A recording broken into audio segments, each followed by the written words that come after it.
तरफ साइफर के मामले पर एफआईए ने चेयरमैन पीटीआई को 25 जुलाई को तलब कर लिया है। तो अब से कुछ देर पहले खबर आई है कि असद उमर और शाह महमूद कुरैशी को भी 24 जुलाई को तलब कर लिया गया है। जबकि तहरीक इंसाफ आजम खान से मंसूब बयान सामने आने के बाद एक बार फिर सुप्रीम कोर्ट से साइफर के मामले पर तहकीकात का मुतालबा कर रही है। मगर दिलचस्प बात यह है कि साइफर आने के बाद चेयरमैन पीटीआई वजीर आजम रहे, मगर उन्होंने खुद तहकीकात नहीं कराई और फिर सुप्रीम कोर्ट भी अपने फैसले में राय दे चुकी है। इसका पस मंजर आपको बताते हैं। जब चेयरमैन पीटीआई को नजर आया कि वो तहरीक अदम एतमाद से नहीं बच सकते, तो उन्होंने खत लहराकर अमेरिका पर अपनी हुकूमत गिराने का इल्जाम लगा दिया और फिर तहरीक इंसाफ अपोजिशन की तहरीक अदम एतमाद के खिलाफ साइफर को अपना मास्टर स्ट्रोक करार देती रही और तहरीक अदम एतमाद पर कौमी असम्बली में वोटिंग ही नहीं होने दी और उनकी जमात के डिप्टी स्पीकर कासिम सूरी ने इस खत की बुनियाद पर रूलिंग दे दी और तहरीक अदम एतमाद ही मुस्तरद कर दी।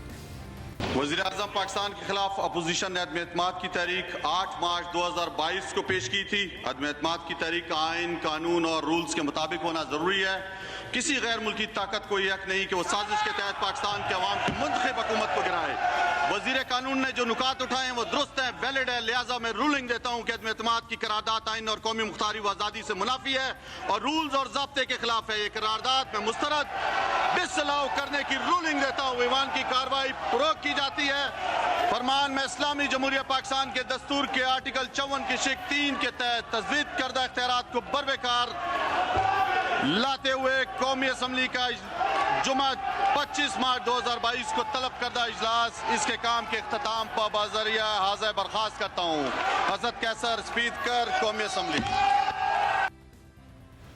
वज़ीर कानून फवाद चौधरी ने मामला उठाया, डिप्टी स्पीकर कासिम सूरी ने रूलिंग दे दी और तहरीक अदम एतमाद ही मुस्तरद कर दी। मगर दिलचस्प बात यह थी कि जिस खत की बुनियाद पर रूलिंग देकर इस मुल्क की कौमी असम्बली ही तहलील कर दी गई थी, जिसे बाद में सुप्रीम कोर्ट ने बहाल किया था, कासिम सूरी ने उस वक्त वो खत देखा ही नहीं था, बल्कि कासिम सूरी ने यह खत 9 अप्रैल 2022 को स्पीकर असद कैसर के इस्तीफे के बाद देखा था और 12 अप्रैल 2022 को यह बात उन्होंने खुद बताई।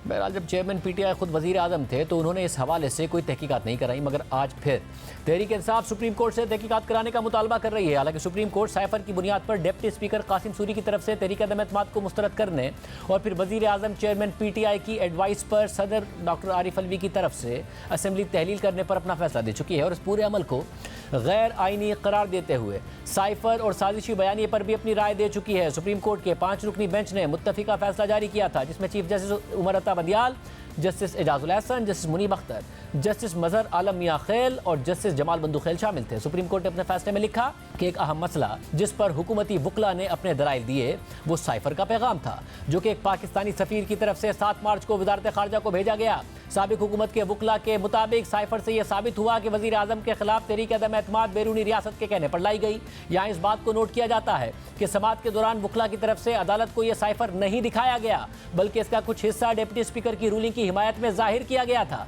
हमारे सामने हुकूमत के वकला ने यह दलाइल दिए कि साइफर ने संगीन नेशनल सिक्योरिटी के खदशात उठा दिए हैं और यह एक हतमी सबूत है कि बैरूनी अनासिर पाकिस्तान में कुछ लोगों के साथ मिलकर रजीम चेंज के जरिए पाकिस्तान की सालमियत और खुद मुख्तारी को मजरू कर रहे हैं और डिप्टी स्पीकर ने अपनी दानिस्त में साइफर के मवाद का इल्म रखते हुए एक गैर आइनी तहरीक अदम एतमाद को मुस्तरद करके कौमी सलामती के बहरान को टाल दिया। इसलिए इसी कौमी सलामती के दिफा में हुकूमती वकला ने सख्ती से यह दलाइल दिए कि डिप्टी स्पीकर की रूलिंग के मामले में अदालत मुदाखलत ही ना करे, जिसके बाद अदालत ने अपने फैसले में लिखा कि हम यहाँ तक तो इस बात से इत्तफाक करते हैं कि अदालत के पास नेशनल सिक्योरिटी से मुतालिक हुकूमती फैसलों पर एक महदूद दायरा कार है, लेकिन हम हुकूमती वकील की दीगर बातों में ज्यादा वजन नहीं देखते। अदालती फैसले के मुताबिक जब हुकूमत ने कौमी सलामती को अपने उस फैसले को बरकरार रखने के लिए एक दिफा के तौर पर पेश किया जो बादी नजर में एक गैर आइनी फैसला था, तो हुकूमत पाबंद है कि वो अपने इस दिफा की हकीकत को साबित करे और ऐसा करने के लिए हुकूमत को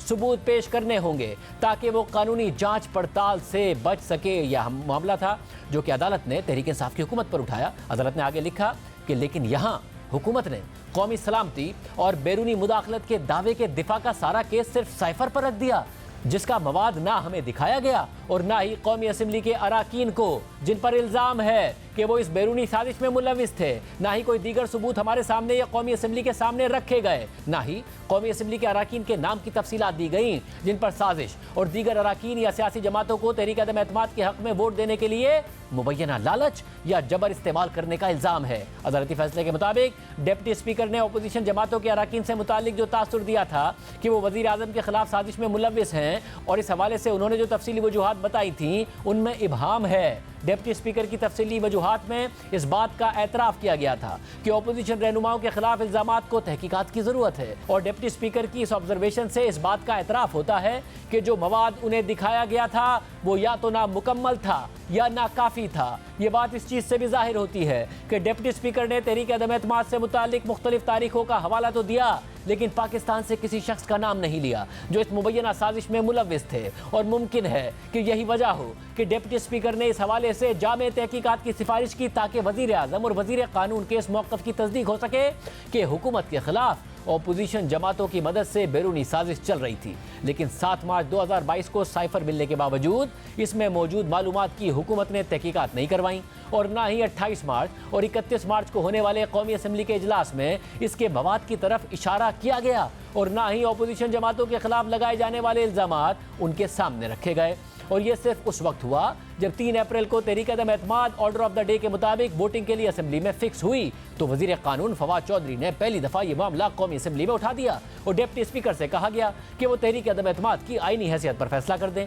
अदालती फैसला के मुताबिक 2 अप्रैल को वजीर कानून फवाद चौधरी ने बयान दिया कि काबीना ने इस हवाले से कमीशन कायम करने की मंजूरी दी है ताकि मुबैना बैरूनी साजिश की तहकीकात करवाई जाए और हुकूमत का यह फैसला खुद बादी नज़र में मौजूदा सबूत के नाकाफी होने की तरफ इशारा करता है। इसलिए नाकाफी मवाद की वजह से हम इस इस्तदा को मंजूर करने और उसके मेरिट पर फाइंडिंग जारी करने से कासिर हैं। अदालती फैसले के मुताबिक मुदाखलत से मुतालिक जो वाहिद मालूमात हमारे सामने मौजूद हैं वो डिप्टी स्पीकर की राय है कि एक बैरूनी रियासत पाकिस्तान की सालमियत के खिलाफ साजिश कर रही है। लेकिन ना ही डिप्टी स्पीकर की रूलिंग और ना ही उनके तफसीली वजूहात ये दावा करते हैं कि साइफर से यह जाहिर होता है कि अपोजिशन जमातों के किसी भी रुकन ने वजीर आज़म और उसकी हुकूमत को घर भेजने के लिए किसी बैरूनी रियासत से राब्ता किया था और इस हवाले से काबिल एतमाद सबूत की अदम मौजूदगी में अदालत हुकूमत का यह दिफा कबूल नहीं कर सकती कि डिप्टी स्पीकर की तरफ से आइन के आर्टिकल 95 की खिलाफ वर्जी को कौमी सलामती के नाम पर अदालती जांच पड़ताल से तहफ़्फ़ुज़ हासिल है।